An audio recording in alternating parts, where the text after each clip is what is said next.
Bismillahirrahmanirrahim. Assalamualaikum warahmatullahi wabarakatuh.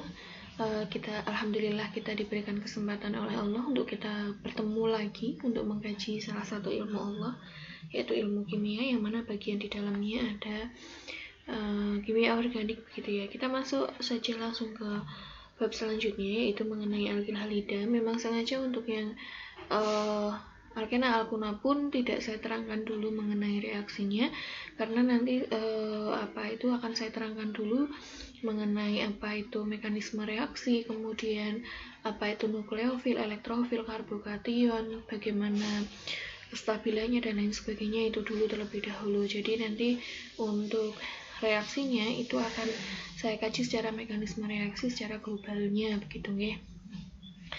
Baik, tanpa berpanjang lebar, untuk alkil halida sendiri, teman-teman coba apa yang sudah teman-teman ketahui tentang alkil halida begitu ya. Pintar, sudah pada menjawab di dalam hati kok ya masing-masing ya. Baik, ini adalah sedikit contoh begitu ya, walaupun sebenarnya senyawa organohalogen ini itu digunakan secara meluas di masyarakat modern gitu ya. Bisa ada yang digunakan sebagai pelarut begitu kalau teman-teman nanti mau penelitian begitu ya. Kemudian ada insektisida dan bahan-bahan dalam sintesis senyawa organik itu banyak yang menggunakan senyawa-senyawa organohalogen ini. Nah, kebanyakan senyawa organohalogen ini itu adalah tipe yang sintetis begitu. Nah, senyawa organohalogen tapi juga ada sih ya yang ditemui di alam gitu ya, sebagai contoh misalnya tiroksin begitu ya, yang mana dia merupakan kalau di pelajaran biologi dulu teman-teman pernah belajar mengenai tiroksin begitu ya, yaitu dia hormon tiroid trioglobulin begitu, yang mana memang dia diciptakan oleh Allah, merupakan senyawa ion yang memang terdapat di dalam alam. Nah, ada juga contoh yang lain itu misalnya kalau senyawa halogen ya, yang ada di organisme itu misalnya organisme laut seperti ganggang dan rumput itu juga ada. Terus zat warna ungu Tirius misalnya itu adalah sebagai suatu senyawa bromin begitu yang diperoleh, bukan bromin ya.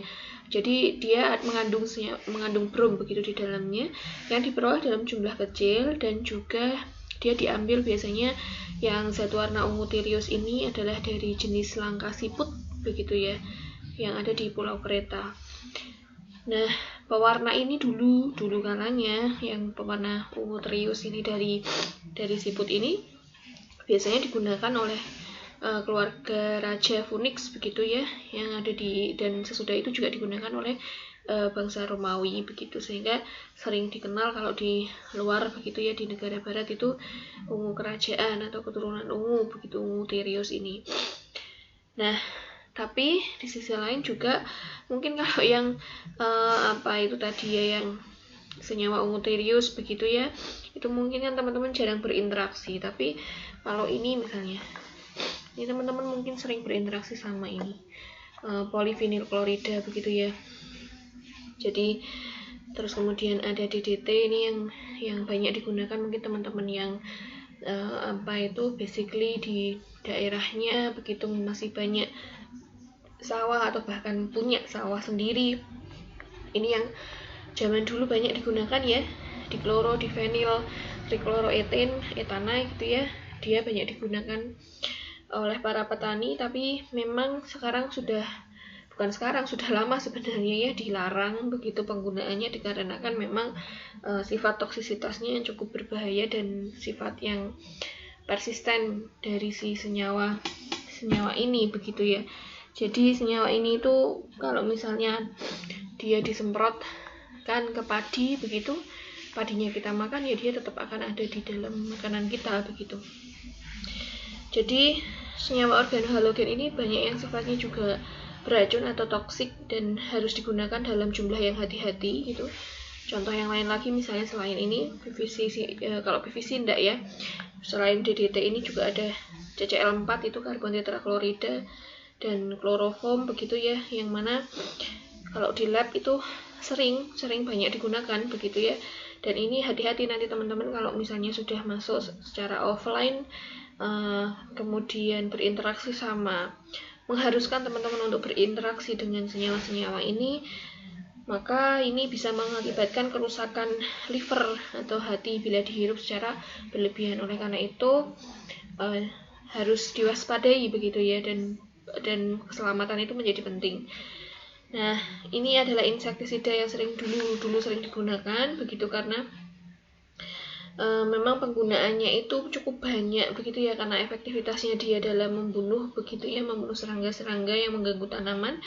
Tetapi kemudian penggunaannya memang kemudian dilarang karena memang sifatnya yang selain tadi persisten di dalam tubuh manusia maupun masuk ke rantai makanan ya, itu juga efek terhadap lingkungannya juga merusak begitu. Nah, ada juga misalnya yang aman itu sebagai anestetik, itu ada juga misalnya metoksiflurana begitu, halotana itu juga ada begitu ya. Jadi sebenarnya alkyl halida ini cukup banyak sekali digunakan, atau kita sering mungkin berinteraksi sama senyawa-senyawa alkyl halida, cuman kadang kita nggak tahu aja itu masuk ke dalam family alkyl halida begitu ya. Oke, nah senyawa organohalogen sendiri adalah senyawa yang mengandung karbon, hidrogen, dan suatu atom halogen. Halogen itu berarti sudah tahu pasti ya, golongan orang beriman. Bukan ya, di SPU golongan 7A begitu ya. Jadi ada fluorin, FCl-BRI begitu ya. Ada juga nah ini senyawa-senyawa yang organohalogen ini secara garis besar dia digolongkan ada alkyl halida, kemudian ada aryl halida dan halida vinilik. Alkyl halida sendiri itu mungkin kalian sudah cukup banyak mendengar ya.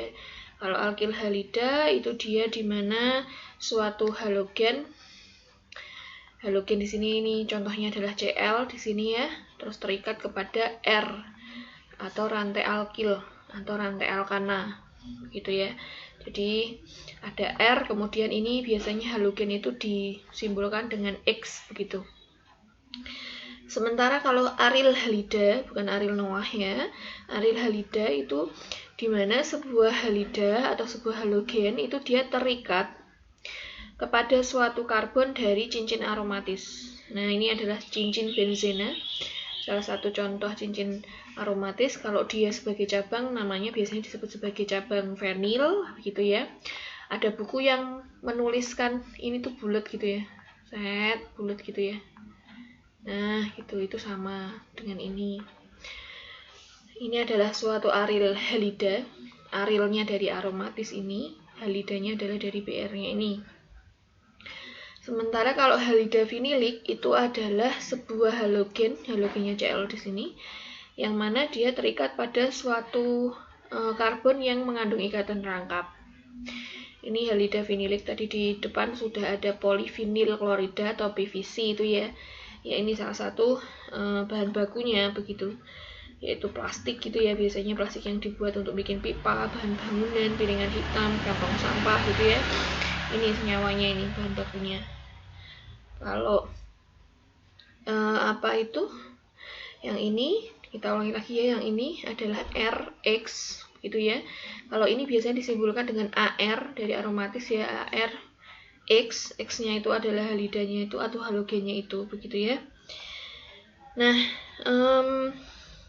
ikatan sigma dari karbon halogen di sini dengan di sini, ini di sini dengan di sini begitu ya, ini dengan di sini dengan di sini begitu ya. Itu terbentuk oleh overlapping dari suatu overlap, tahu ya, tumpang tindih dari suatu orbital atom halogen dan juga suatu orbital hibrida dari si atom karbonnya yang ada di sini begitu ya. Nah, sebelum masuk ke sifat-sifat dari senyawa organohalogen ini, teman-teman juga perlu tahu tuh bahwa, dan sudah tahu pasti ya dari Kimdas gitu, dari pelajaran atau mata kuliah kimia dasar atau mungkin dulu di SMA begitu, bahwa halogen yaitu atom FCl-Br itu kan dia sifatnya elektronegatif gitu ya. Kalau misalnya elektronegativitasnya yang paling tinggi itu kan fluor begitu ya, yaitu 4 gitu ya. Nah, dampaknya apa sifat elektronegativitas dari si halogen ini begitu terhadap ikatan kovalen yang ada di sini, ya seperti yang sudah kemarin kita jelaskan bersama bahwa karena dia cenderung elektronegatif begitu, maka dia akan cenderung untuk menarik, walaupun ini ikatan kovalen yang ada di dalam sini, menarik elektron ke arahnya si dia. Si dia itu siapa? Yang punya elektronegativitas lebih tinggi gitu ya. Dan ini nanti yang akan salah satunya yang akan menyebabkan bahwa si alkil halida itu dia punya sifat yang cenderung polar. Tapi tingkat kepolarannya tentu tidak sangat bergantung pada si rantai alkilnya itu. Karena kita tahu bahwa si alkana, rantai alkananya itu kan dia non polar gitu ya. Nah, untuk alkil halida sendiri ini disimbolkan dengan Rx seperti ini. Ini R-nya berarti CH3. Kalau di sini berarti R-nya apa? CH2. Kalau di sini R-nya adalah CH, begitu ya.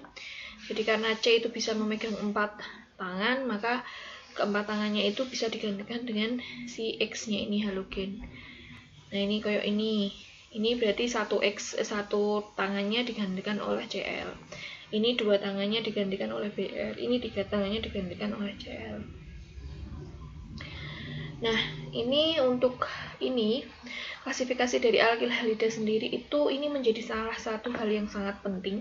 Mengapa saya bilang ini sangat penting? Karena teman-teman kalau tidak bisa membedakan alkil halida primer, sekunder, tersier, nanti teman-teman akan kesulitan di bab-bab selanjutnya, misalnya di mekanisme reaksi baik itu SN1, SN2, E1, E2 begitu ya. Teman-teman akan kesulitan. Jadi ini menjadi hal yang wajib untuk teman-teman pahami betul. Mana sih teman-teman harus bisa mengidentifikasi mana sih yang merupakan alkil halida primer, mana sih yang merupakan alkil halida sekunder, dan mana sih yang merupakan alkil halida tersier. Nah, alkil halida primer atau biasa disimbolkan dengan 1 terus ada kayak derajat di atas, padahal ini bukan derajat ya.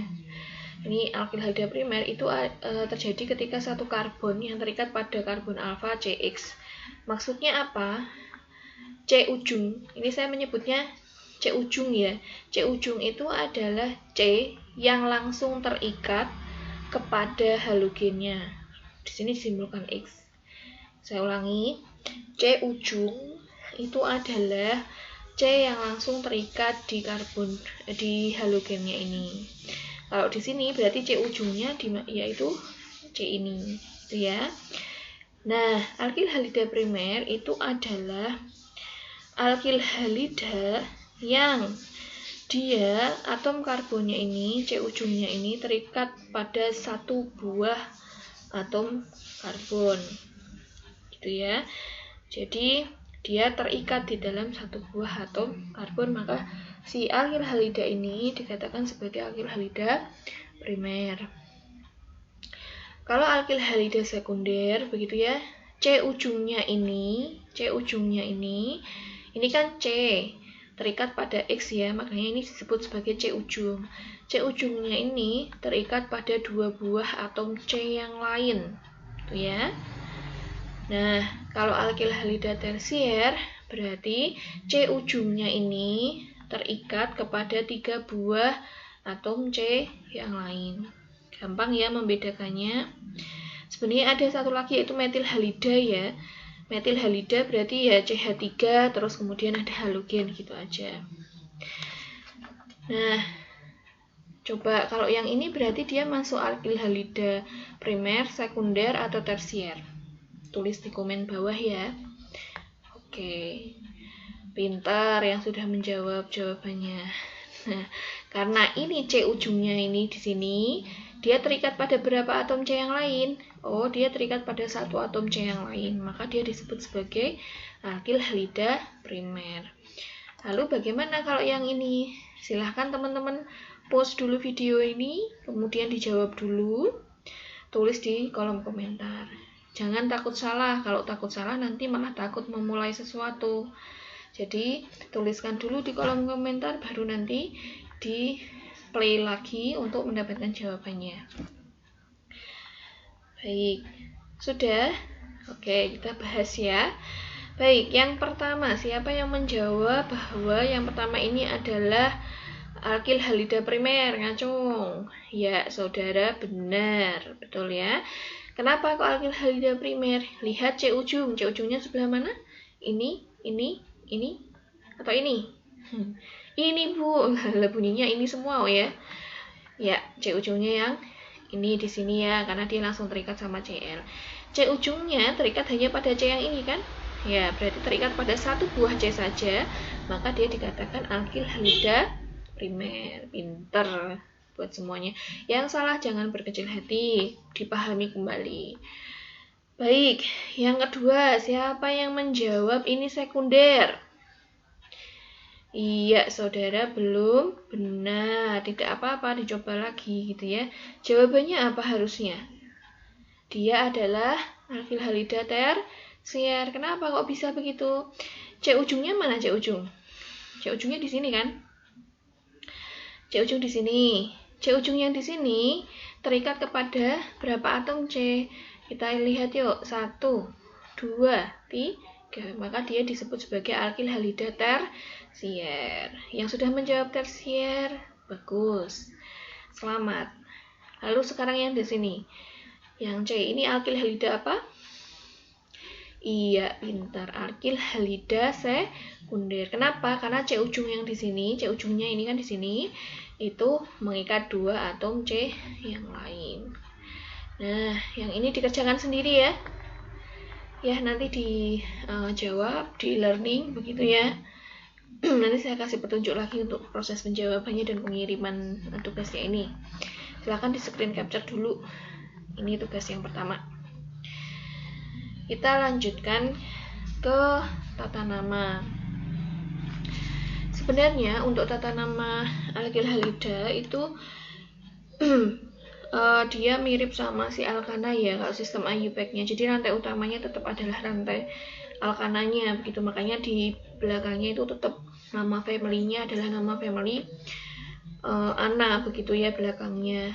Jadi untuk penamaannya masih sama konsepnya, yaitu cari dulu family-nya siapa.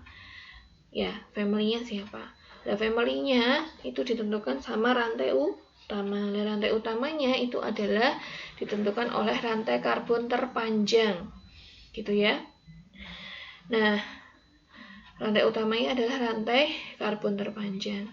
Langkah kedua, kita kan kalau sudah nemu rantai karbon terpanjangnya, terus kemudian tulis rantai karbon terpanjangnya jumlah C-nya berapa, terus nama alkananya ditulis dulu di paling belakang. Baru kita, langkah kedua adalah beri nomor rantai induknya itu.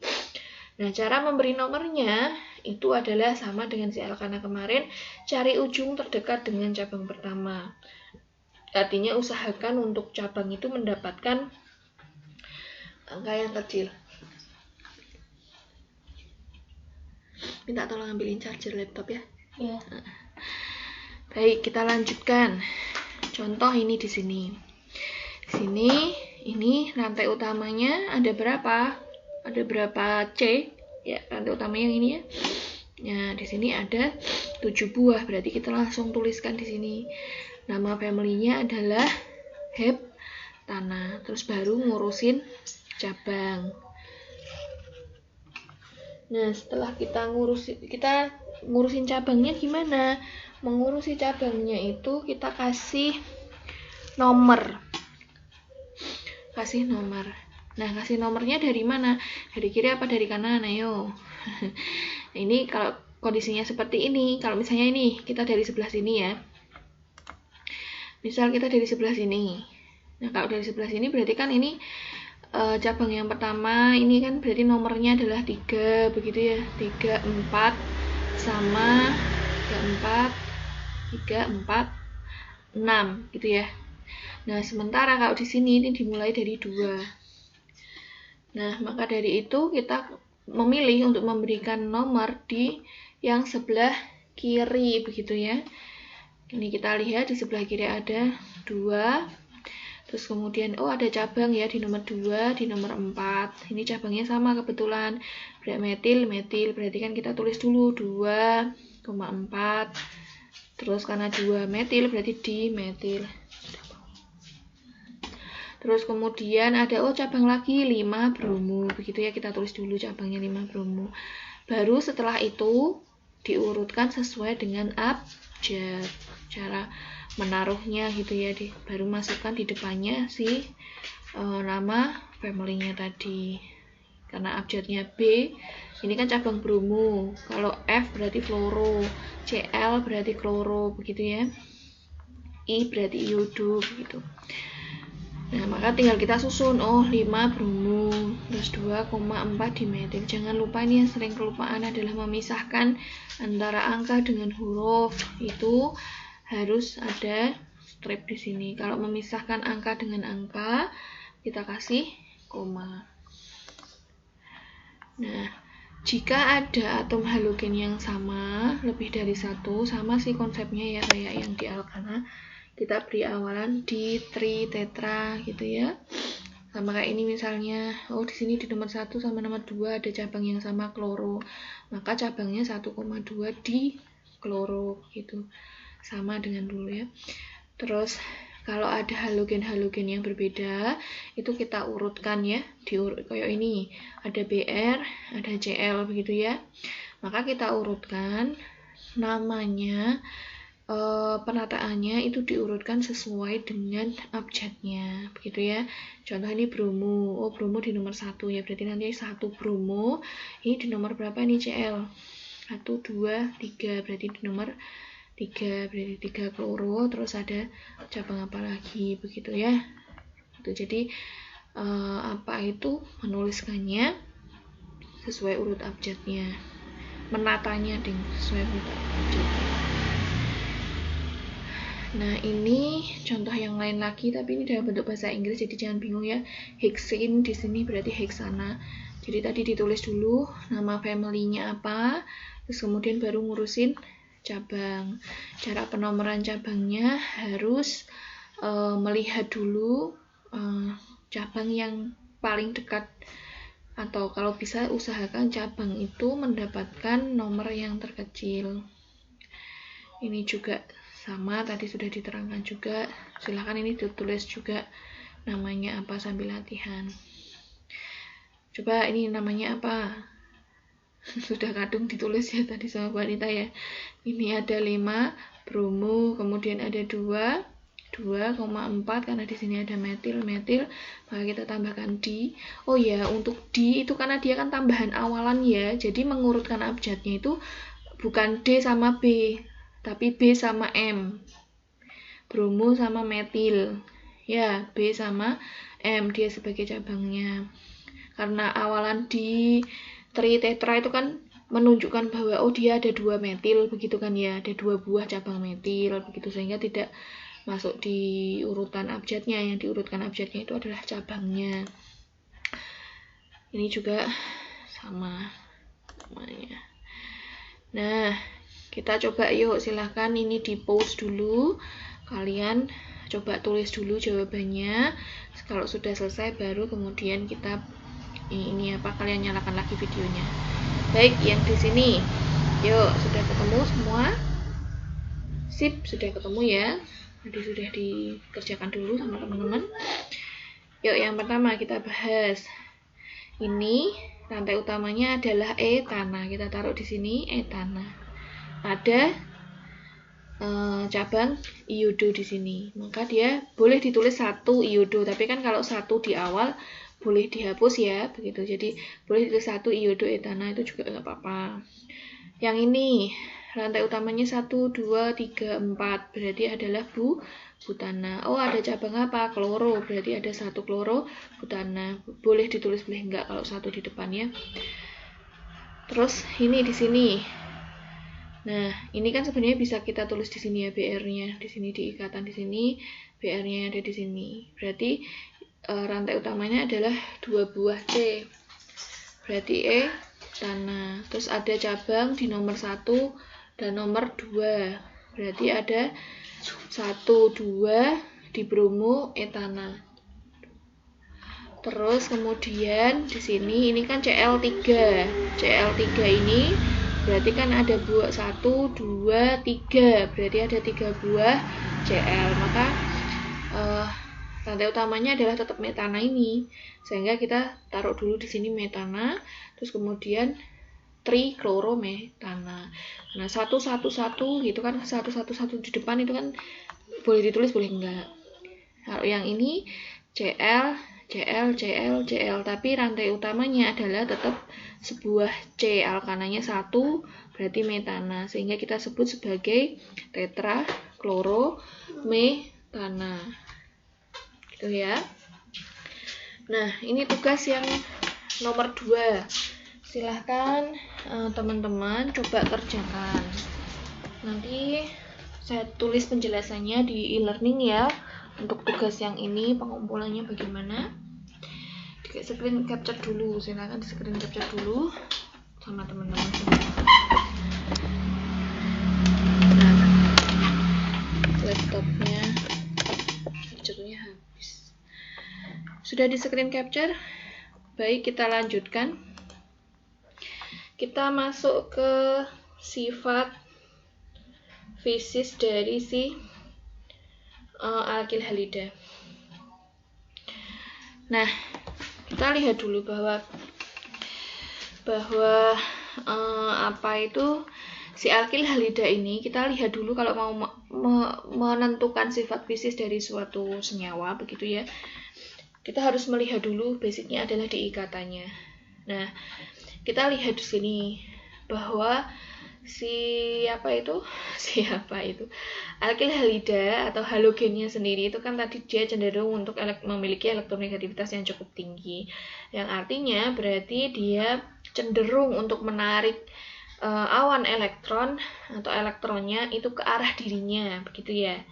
Makanya ini di sini ada simbol seperti ini, tanda begini terus geser ke sini, itu artinya bahwa awan elektronnya itu, ini tanda merah di sini ini menunjukkan bahwa tingkat negativitasnya itu lebih besar di sini.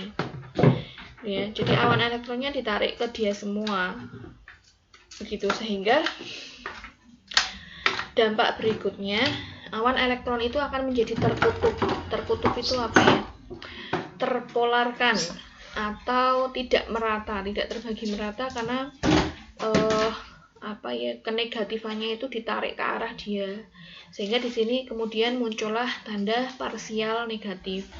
Maksudnya parsial negatif, walaupun ikatan kovalen, tetapi awan elektronnya, rapatan elektronnya itu cenderung berada di daerah Cl ini, cenderung berada di daerah yang halogen itu sendiri. Sementara yang di sini daerah miskin elektron, makanya dikatakan parsial positif, begitu. Nah, akibat dari ikatan yang seperti inilah yang menyebabkan si senyawa alkil halida itu dia cenderung merupakan suatu molekul yang weak polar. Weak polar itu maksudnya adalah ya dia polar tetapi lemah gitulah. Gitu. Tidak polar sekali gitu. Tapi dia memiliki polarisabilitas. Dibuktikan dengan apa? Dia punya momen dipol gitu ya. Jadi kalau punya momen dipol dia cenderung polar begitu. Nah, kenaikan bobot molekulnya atau kenaikan si massa molarnya begitu ya, itu akan meningkatkan tarikan gaya van der Waals karena atom halogen itu dia disubstitusikan ke dalam molekul hidrokarbon. Nah, dampak berikutnya adalah menyebabkan kenaikan titik didihnya, nanti akan kita bahas di slide berikutnya gitu ya. Nah, untuk bobot molekulnya sendiri kalau teman-teman sudah paham di kimia dasar ya, bahwa semakin turun ke bawah begitu ya, maka nomor kenaikan bobot molekulnya itu semakin besar. Maka dari itu berimbas kepada density-nya. Density itu adalah kerapatannya begitu ya, atau massa jenisnya. Jadi di sini F itu lebih kecil daripada Cl begitu ya, molecular weight-nya atau bobot molekulnya. Kemudian Cl lebih kecil daripada Br dan I yang paling gede begitu ya, di antara FCl Br begini. Nah, berikutnya untuk physical properties yang lain atau sifat fisik yang lain itu pasti kaitannya adalah dengan boiling point dan melting point atau titik didih dan titik leleh. Jadi untuk titik didih dan titik leleh begitu ya, alkil halida yang memiliki alkil halida itu memiliki boiling point atau titik didih dan juga titik leleh yang lebih tinggi jika kita bandingkan dengan alkana yang sama-sama jumlah memiliki karbon yang sama. Maksudnya gimana? Contoh ini etana. Di sini adalah bromoetana. Ini kan rantai utamanya atau rantai induknya itu kan sama-sama etana, ini juga etana, hanya saja ini terhalogenasi begitu ya dengan adanya Br di sini. Tapi kita lihat bahwa boiling point dari si etana itu minus 89 derajat Celcius, sementara si bromoetana itu jauh sekali ya, 39 derajat Celcius. Kita bandingkan di sini, ini dia jauh lebih tinggi yang alkil halida walaupun jumlah C-nya itu sama. Kemudian titik didih dan juga titik lelehnya itu akan meningkat dengan meningkatnya ukuran rantai alkilnya gitu. Jadi maksudnya bagaimana? Contoh ini etana, sama-sama terhalogenasi dengan Cl. Tapi yang ini propana terhalogenasi dengan Cl. Di sini kita lihat satu aja yang kita lihat ya, sama nanti melting point-nya juga sama penjelasannya. Yang boiling point di sini rantai alkilnya hanya ada 2C. Ini boiling point-nya 12 derajat Celcius. Sementara yang di sini ketambahan 1C, boiling point-nya atau titik didihnya itu 47 derajat Celcius. Nah, penyebabnya apa? Karena semakin besar permukaannya, luas areanya atau luas permukaannya, maka dia akan cenderung untuk memiliki titik didih dan titik leleh yang besar, dikaitkan sama gaya van der Waals dulu yang sudah pernah saya jelaskan di waktu kita bicara tentang alkana. Jadi nanti teman-teman kalau misalnya masih belum paham tentang hubungannya apa gaya van der Waals, buka lagi yang video yang sebelumnya nggih. Terus kemudian ada sifat yang berikutnya lagi, yaitu entah itu titik didih maupun titik lelehnya itu juga akan meningkat dengan meningkatnya ukuran dari si X-nya ini. Ukurannya kalau antara Cl sama Br besar mana? Tentu besar yang Br begitu ya, karena semakin ke bawah kan FCl Br begitu ya. Ini kita lihat dari data dan fakta yang ada di lapangan begitu ya, bahwa boiling point dari ini sama-sama etana, cuman ini terhalogenasi oleh Cl, yang di sini terhalogenasi oleh Br begitu ya, maka di sini boiling point-nya lebih besar yang Br. Kenapa? Karena lebih terpolarisasi. Karena apa? Si Br-nya itu ukurannya lebih gede begitu. Kemudian untuk sifat fisik berikutnya adalah solubility. Solubility itu adalah kelarutan. Maksudnya dia itu cenderung mudah larut di mana begitu ya. Jadi untuk alkil halida sendiri ini dia cenderung mudah larutnya itu di dalam pelarut-pelarut organik karena sifatnya tadi yang weak polar ya. Ingat kalau kita mau menentukan pelarut yang cocok mana itu kita harus ingat prinsip like dissolve like. Artinya apa? Senyawa yang memiliki tingkat tingkat kepolaran yang hampir mirip itu cenderung akan larut di yang memiliki tingkat kepolaran yang sama. Jadi yang polar itu cenderung larut ke yang polar, yang non polar cenderung larut ke yang non polar gitu ya. Nah, si alkil halida ini tidak atau sulit larut di dalam air, yang mana air merupakan pelarut yang polar begitu ya. Nah, ada yang mungkin agak menarik begitu ya. Biasanya kan kalau senyawa organik itu kan cenderung dia lebih ringan gitu dibandingkan air begitu. Dia cenderung akan mengapung ketika dia dicampur sama air. Namun untuk pelarut berhalogen yang lazim seperti misalnya contohnya kloroform atau diklorometana itu dia cenderung malah justru lebih berat begitu, density-nya atau massa jenisnya atau rapatannya itu lebih berat dibandingkan air. Nah, air kan punya 1 gram per mili ya. Kalau yang yang alkil halida ini rapatannya lebih besar dibandingkan dari 1 gram per mili, tergantung. Misalnya kayak diklorometan itu kan dia punya density-nya kalau pada suhu 20 derajat Celcius, ya ini ambil datanya, itu adalah 1,34, berarti kan lebih besar daripada air. Triklorometana juga 1,49, itu yang lebih besar daripada air, begitu ya. Demikian.